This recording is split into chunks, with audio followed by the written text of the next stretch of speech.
केपी ओली एकदम पराजित मानसिकतामा गइसक्यो, डिफेन्सिभ भइसक्यो। डिफेन्सिभ भएछ, यो डिफेन्सिभ भयो। जस्तासुकै परिस्थिति जस्तासुकै अवस्था आए पनि सामना गरेर अगाडि बढ्छु भन्दा डिफेन्सिभ भयो। यसलाई लगेर जोडेर प्रतिनिधि सभा विघटन बदल हुने भएछ, पुनर्स्थापना हुने भएछ प्रतिनिधि सभा। त्यसकारण यसो भनेको।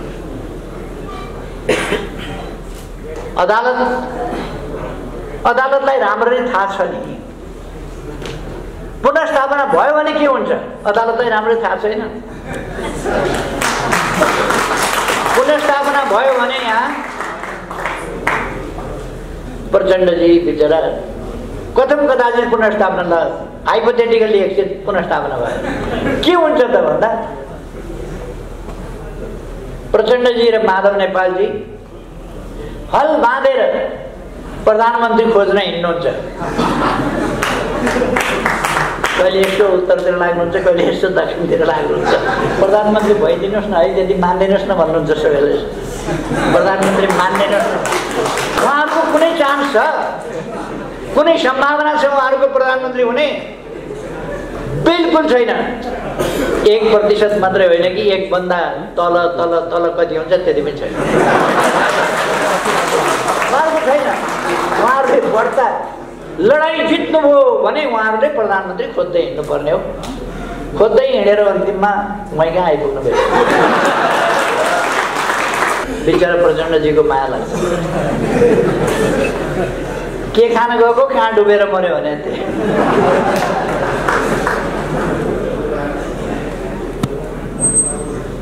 मैले अलिकति विश्लेषण गरेको। केपी ओली एकदम पराजित मानसिकतामा गइसक्यो, डिफेन्सिभ भइसक्यो। डिफेन्सिभ भइरहने कुरा होइन। जस्तोसुकै परिस्थितिको पनि हामी सामना गरेर आएका मान्छे के को डिफेन्सिभ? गोरघर बस्दाखेरि पनि मेरो आवाज यस्तै थियो, यसै गरी बोल्थेँ, यही आत्मविश्वास थियो। हामी जित्नेछौँ एक दिन भनेर गीत गाउन मलाई आउँदैन, तर पनि गोलघरमा चाहिँ गाउँथेँ। वी शैल ओभरकम समडे गाउँथेँ। त्यो आत्मविश्वास थियो, हामी एक दिन जित्छौँ भन्ने कुरा। त्यसकारण उतार चढावसँग हामी छालहरूसँग डराइयो भने समुद्रमा पस्न सकिन्न। पौडिएर समुद्र पार गर्छु भन्ने हो भने छालहरूसँग डराउनु हुँदैन, छालहरू पार गरेर अगाडि बढिन्छ। हामी छालहरू पार गरेर अगाडि बढ्छौँ। तर अहिले नेपालमा, अहिले आजको दिन नेपालमा पार्टी भन्न लायकको पार्टी एउटा हाम्रो पार्टी मात्रै हो।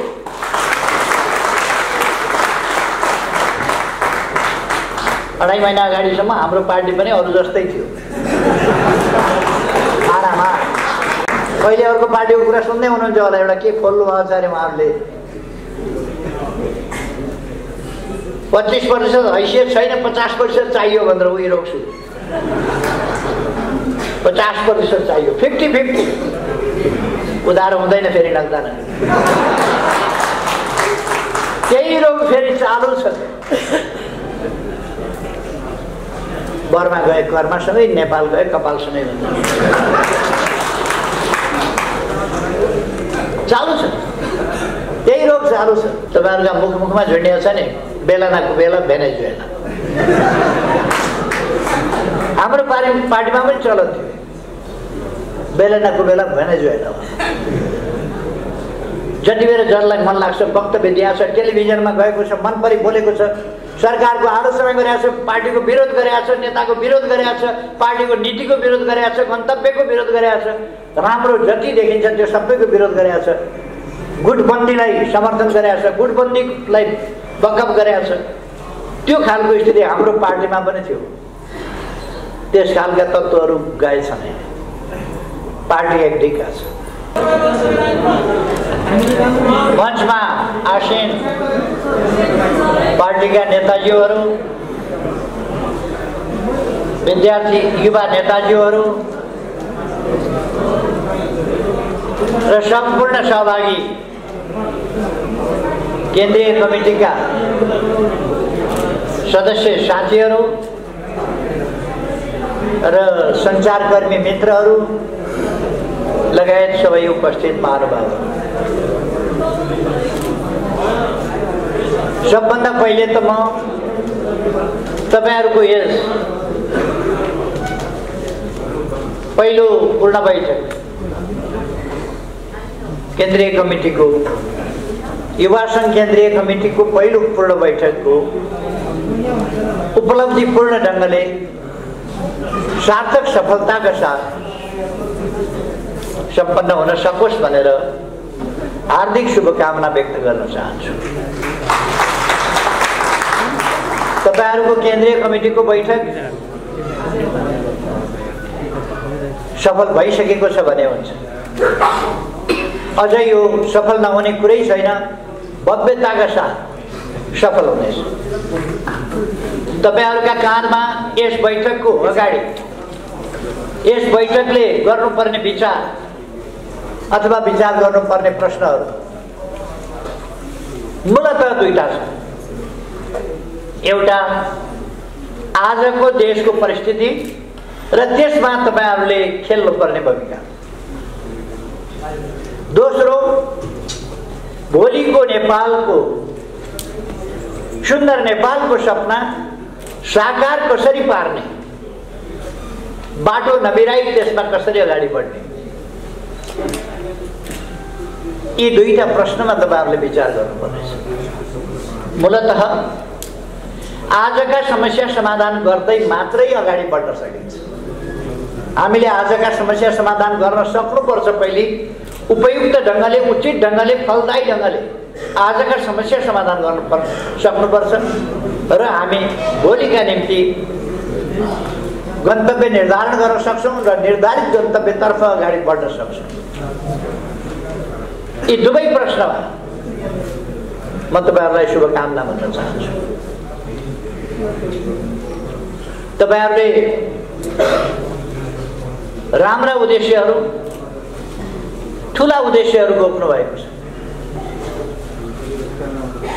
युवा पंक्तिलाई भ्रममा पर्न नदिने, सचेत र संगठित गराउने र सही बाटोमा गतिशील ढङ्गले अगाडि बढाउने, यो एउटा आजको महत्त्वपूर्ण काम हो।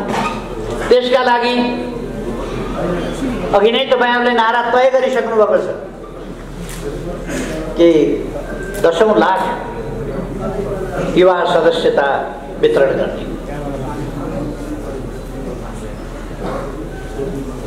तल्लो तहसम्म,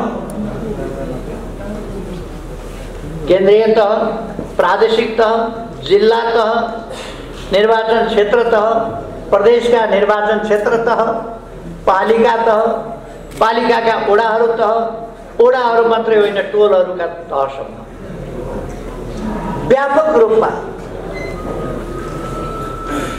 महिला र पुरुष दुवै युवाहरूलाई संगठित गर्ने, संगठित यत्तिकै संगठित गरेर जम्मा मात्रै गर्ने होइन, चेतनाका आधारमा, विचारका आधारमा, दृष्टिकोणका आधारमा संगठित गर्ने।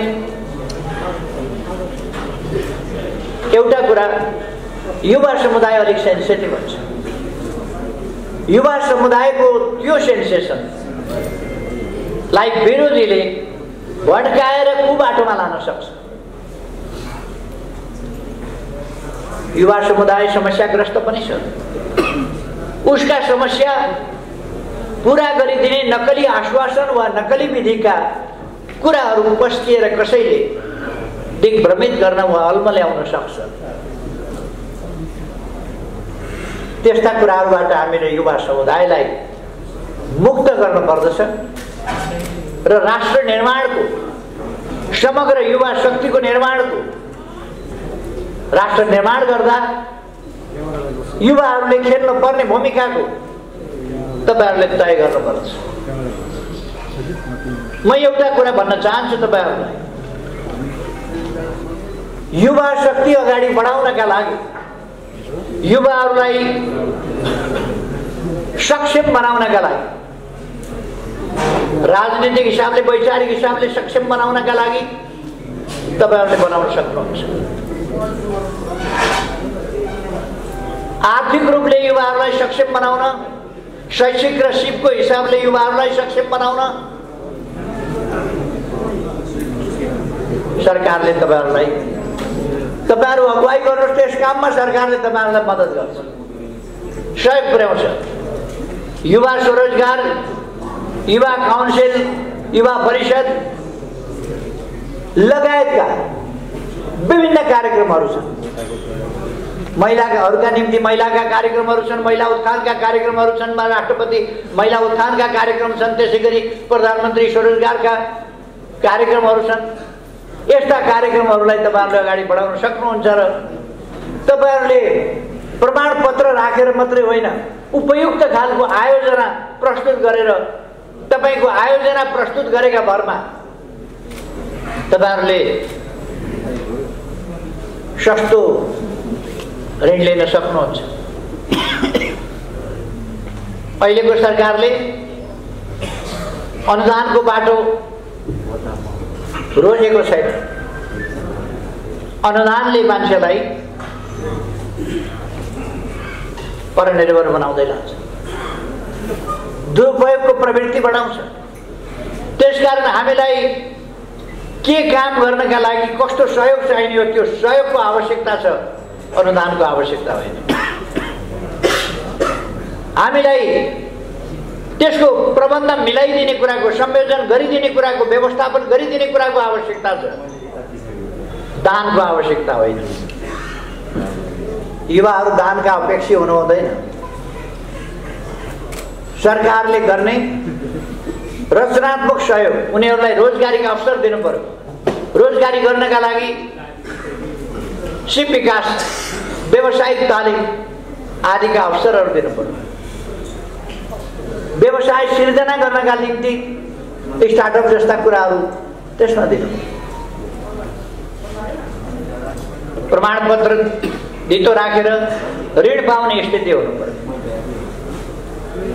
अथवा अघि मैले भने प्रमाणपत्र मात्रै होइन, योजना प्रस्तुत गरेर तपाईको योजना राम्रो छ भने, दुनियाँमा हामीले देखेका छौँ राम्रा योजनाबाट असाधारण काम मान्छेहरूले गर्न सकेका छन्, गर्न सकिन्छ। त्यस्ता योजनाहरूलाई पनि सरकारले सस्तो ऋण दिन्छ।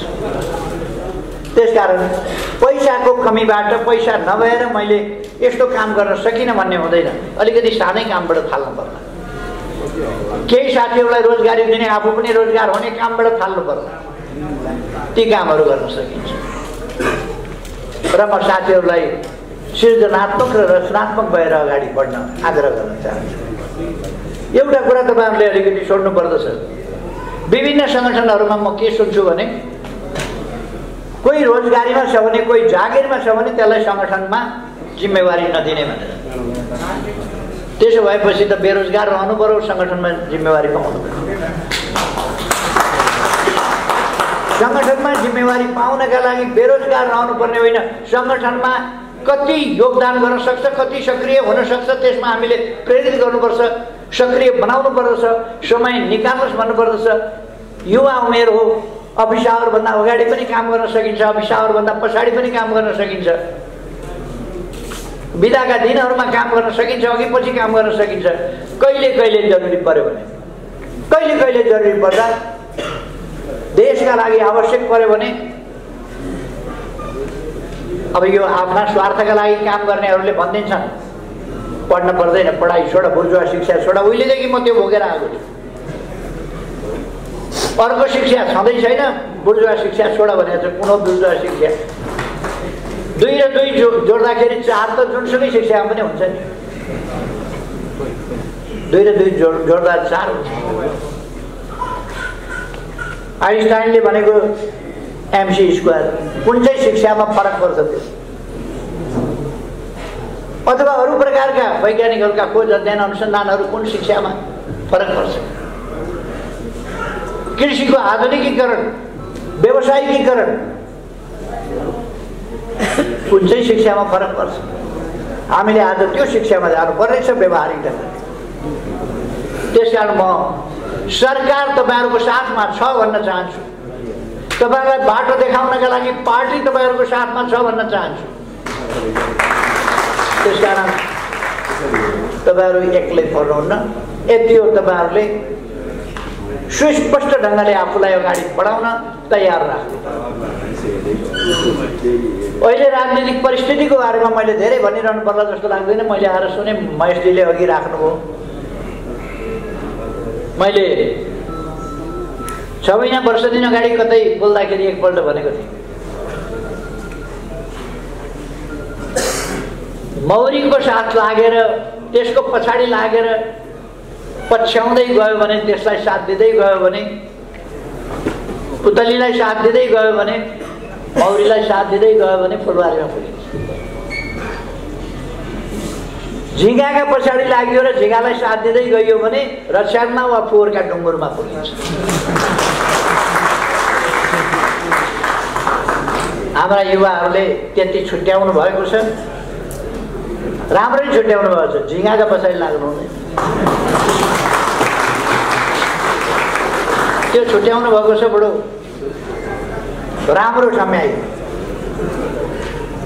हामी कर्मी मौरी जस्ता हौँ। हामी बगैँचामा जान्छौँ, बगैँचाबाट मह जम्मा गर्छौँ, घर बनाउँछौँ, आफू पनि खान्छौँ, अरूलाई पनि वितरण गर्छौँ। त्यो खालको हाम्रो सोच। झिँगाका पछाडि लाग्यो भने फोहोरका डुङ्गुरमा पुगिन्छ। फोहोरका डुङ्गुरमा पुगेपछि आफू पनि रोगी भइन्छ, अरूलाई पनि रोग सारिन्छ।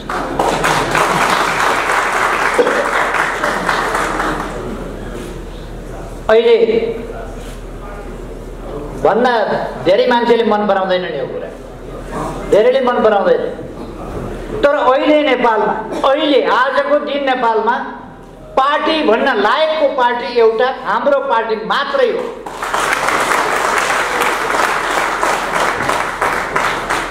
अढाई महिना अगाडिसम्म हाम्रो पार्टी पनि अरू जस्तै थियो, आरामा। अहिले अर्को पार्टीको कुरा सुन्दै हुनुहुन्छ होला, एउटा के खोल्नु भएको छ अरे उहाँहरूले। 25% हैसियत छैन, 50% चाहियो भनेर उयो रोक्छु।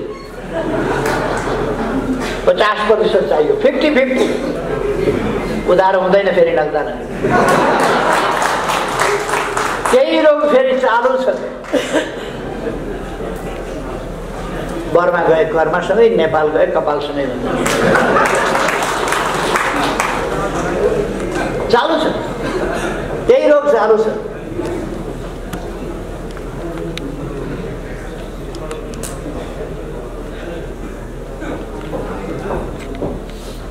हामी यस्ता रोगहरूबाट मुक्त छौँ। अरू पार्टीहरूका बीचमा नेतृत्वमा मारामार छ। अध्यक्षले भन्यो, अरूले मान्दैन, टेर्दैन। उसले भनेर हुन्छ, को भन्छ, बिचमा वक्तव्य दिइहाल्छ। हाम्रोमा पनि त्यस्तो भएको थियो। तपाईँहरूका मुखमा झुन्डिएको छ नि, बेलानाको बेला भेनेजुएला। हाम्रो पार्टीमा पनि चलन थियो, बेलानाको बेला भेनेजुएला। जति बेर जसलाई मन लाग्छ वक्तव्य दिएको छ, टेलिभिजनमा गएको छ, मन परि बोलेको छ, सरकारको आलोचना गरेको छ, पार्टीको विरोध गरेको छ, नेताको विरोध गरेको छ, पार्टीको नीतिको विरोध गरेको छ, गन्तव्यको विरोध गरेको छ, राम्रो जति देखिन्छ त्यो सबैको विरोध गरेको छ। गुटबन्दीलाई समर्थन गरेको छ, गुटबन्दीलाई बकअप गरेको छ। त्यो खालको स्थिति हाम्रो पार्टीमा पनि थियो। त्यस खालका तत्त्वहरू गएछन्। पार्टी एक ढिक्का छ। पार्टीमा कुनै प्रकारको समस्या छैन। पार्टी एक ढिक्का छ। अघि महेशजीले भन्नुभयो, एउटा बाबियो भयो भने त्यो त गाई भैँसीले खाइदिन्छ, छरिएको भेट्टायो भने खाइदिन्छ। जब त्यो एकमुष्ट भएर बाटिएर एक सूत्रमा बाँधिन्छ, एक डोरी भएर बाटिन्छ, त्यो जब त्यो एकताबद्ध हुन्छ तब त्यसले आफूलाई खानेहरूलाई त्यसले नियन्त्रण गर्छ, बाँध्छ। महेशजीले भन्नुभयो त्यही हो। हाम्रो पार्टी एकताबद्ध छ, एक ढिक्का छ, हामी एक ढिक्का छौँ र एक ढिक्का हुँदै जानेछौँ। म आग्रह गर्न चाहन्छु अरू पनि साथीहरू एक ढिक्का हुन आउनुहोस्। बाटो बिराउनेहरूलाई म आग्रह गर्न चाहन्छु, आउनुहोस्।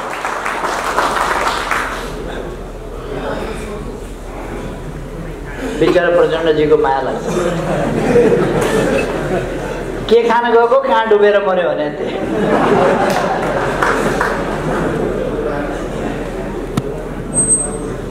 मैले अलिकति विश्लेषण गरेको, केपी ओली एकदम पराजित मानसिकतामा गइसक्यो, डिफेन्सिभ भइसक्यो। डिफेन्सिभ भइरहने कुरा होइन, जस्तो सुकै परिस्थितिको पनि हामी सामना गरेर आएका मान्छे के को डिफेन्सिभ। गोलघर बस्दाखेरि पनि मेरो आवाज यस्तै थियो, यसै गरी बोल्थेँ, यही आत्मविश्वास थियो। हामी जित्नेछौँ एक दिन भनेर गीत गाउन मलाई आउँदैन, तर पनि गोलघरमा चाहिँ गाउँथेँ। वी शैल ओभरकम समडे गाउँथेँ। त्यो आत्मविश्वास थियो, हामी एक दिन जित्छौँ भन्ने कुरा। त्यसकारण उतार चढावसँग हामी छालहरूसँग डराइयो भने समुद्रमा पस्न सकिन्न।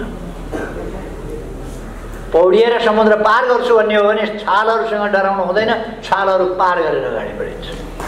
हामी छालहरू पार गरेर अगाडि बढ्यौँ। डिफेन्सिभ भएछ, यो डिफेन्सिभ भयो। जस्तासुकै परिस्थिति, जस्तासुकै अवस्था आए पनि सामना गरेर अगाडि बढ्छु भन्दा डिफेन्सिभ भयो। यसलाई लगेर जोडेर प्रतिनिधि सभा विघटन बदर हुने भएछ, पुनर्स्थापना हुने भएछ प्रतिनिधि सभा, त्यसकारण यसो भन्यो।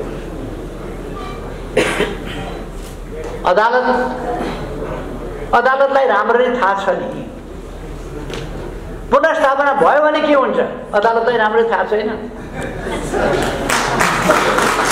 पुनर्स्थापना भयो भने यहाँ प्रचण्डजी बिचरा कथम कदाचित पुनर्स्थापना, हाइपोथेटिकली एकछिन पुनर्स्थापना भयो के हुन्छ त भन्दा, प्रचण्डजी र माधव नेपालजी हल बाँधेर प्रधानमन्त्री खोज्न हिँड्नुहुन्छ। कहिले यसो उत्तरतिर लाग्नुहुन्छ, कहिले यसो दक्षिणतिर लाग्नुहुन्छ। प्रधानमन्त्री भइदिनुहोस् न है, त्यति मान्दिनुहोस् न भन्नुहुन्छ सबैले। प्रधानमन्त्री मान्दिनुहोस् न। उहाँहरूको कुनै चान्स छ, कुनै सम्भावना छ उहाँहरूको प्रधानमन्त्री हुने? बिल्कुल छैन। 1% मात्रै होइन कि 1 भन्दा तल तल तल कति हुन्छ त्यति पनि छैन। उहाँहरूको छैन।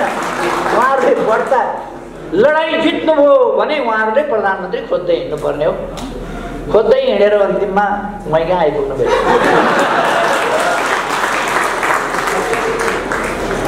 अब के को लागि लडाइँ, के को लडाइँ लड्दै हुनुहुन्छ उहाँहरू? बहुमतको पार्टी फुटाउने, आफ्नो प्रधानमन्त्री हटाउने अनि प्रधानमन्त्री खोज्न हिँड्ने, त्यही होइन उहाँहरूको प्रयास। त्यस्तो अस्थिरतातर्फ अदालतले जान दिन्छ होला भनेर म कसरी विश्वास गर्छु? त्यो अस्थिरतातर्फ राष्ट्रिय राजनीतिलाई अब कुरा रह्यो संविधानको। संविधानले के भन्छ, पार्लियामेन्ट्री सिस्टमले के भन्छ, हाम्रा अभ्यासहरूले के भन्छन्, हाम्रो जस्तै सिस्टम भएका देशहरूका अभ्यासले के भन्छ? अर्थात् प्रधानमन्त्रीले, बहुमतको प्रधानमन्त्रीले चलाउने वातावरण रहेन भने संसद विघटन गर्छ। अर्को विकल्प छैन। अर्को विकल्प छैन, किनभने 64% को प्रतिनिधित्व मैले गर्छु। 64%ले सरकार चलाउन्न भनेपछि 36%ले बहुमत पुर्याउँछ त कहिले? कतिपल्ट गन्दा 36%? 36 जना मान्छे गन्यो भने कतिपल्ट गन्दा 37 हुन्छ? 37 त हुनेवाला छ। त्यसर्थ यो कुनै भ्रममा पर्नुपर्ने आवश्यकता छैन। अगाडि बढौँ। समयमा चुनाव हुन्छ। सूर्य चिन्ह कसले पाउँछ? कुन सा ठुलो कुरा हो, कुन सा नयाँ कुरा हो? 47 सालमा सूर्य चिन्ह मैले लगेर निर्वाचन आयोगमा दर्ता गरेर अहिलेसम्म म लडिराखेको छु। प्रचण्डजी एकपल्ट पनि सूर्य चिन्हबाट लड्नुभएको छैन। उहाँ सूर्य चिन्हबाट लड्नै भएको छैन। सूर्य चिन्ह मान्नसम्म मान्नुभएको थियो। यो पार्टीमा आएर फर्केर जानुभयो पेरिस डाँडा। अब उहाँको चिन्ह के हो अब भनिरहनु पर्छ। जसले सूर्य चिन्हमा कहिल्यै लड्नु भएको छैन। धेरै लम्बा चौडा बुद्धि ख्याउनु पर्ने के कुरा छ त्यसमा? सोझो हिसाब छ। तपाईँहरू एकदम आत्मविश्वासका साथ अगाडि बढ्नुहोस्, साथीहरूलाई सम्झाउनुहोस्, ल्याउनुहोस्। अब देश ठिक बाटोमा अगाडि बढ्छ, ठिक बाटोमा अगाडि जानेछ। लोकतन्त्र तलमाथि पर्न दिँदैन, संविधान तलमाथि पर्न दिँदैन, हामीले रोजेर ल्याएको प्रणाली तलमाथि पर्न दिँदैन र यसलाई सुदृढ गर्दै समृद्ध बनाउँदै अगाडि बढाइन्छ। यस निर्वाचनले यस दिशामा महत्त्वपूर्ण एउटा निर्णायक मोडको रूपमा काम गर्नेछ। म तपाईँहरूलाई ढुक्कले भन्न चाहन्छु। तपाईँहरूलाई जानकारी छँदैछ, अघि भर्खर केक काटियो। मैले एउटा उपहार पनि पाएँ। मेरो जन्मदिन आज खुसीको भन्ने कि दुःखको भन्ने के भन्ने। 69 वर्ष पुरा गरेर 70मा लाग्यो। अब के खुसीको दिन भन्ने, के खुसी 80 पुग्न 10 वर्ष बाँकी छ। के खुसी हो? 21 वर्षमा 90 वर्ष पुग्छु। 21 वर्ष के खुसी गर्ने? तर बाँचिएकै छ, स्वास्थ्य राम्रै छ, यो खुसीकै कुरा गर्नु पर्छ।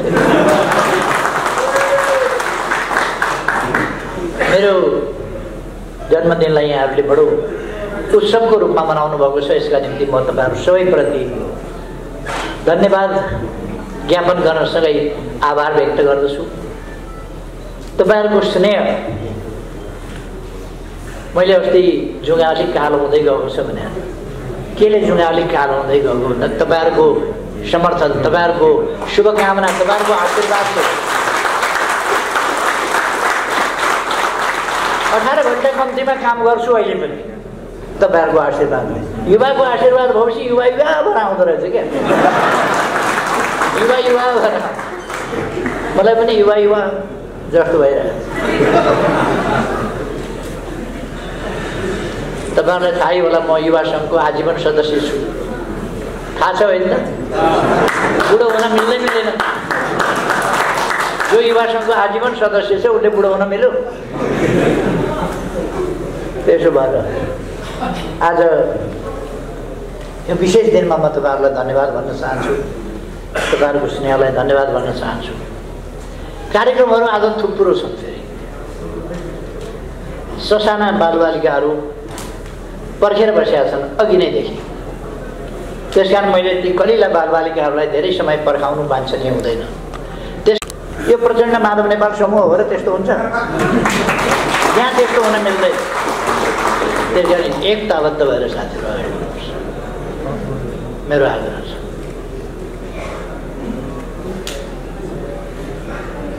मलाई अब यहाँहरूले बिदा दिनुहुन्छ खुसी साथ भन्ने लागेको छ यहाँबाट। किनभने अरू कार्यक्रमहरूमा धेरै साथीहरू पर्खिनुभएको छ, बालबालिकाहरू। म सबैलाई फेरि एकपल्ट धन्यवाद भन्न चाहन्छु। यहाँ आमन्त्रण गर्नुभयो त्यसका लागि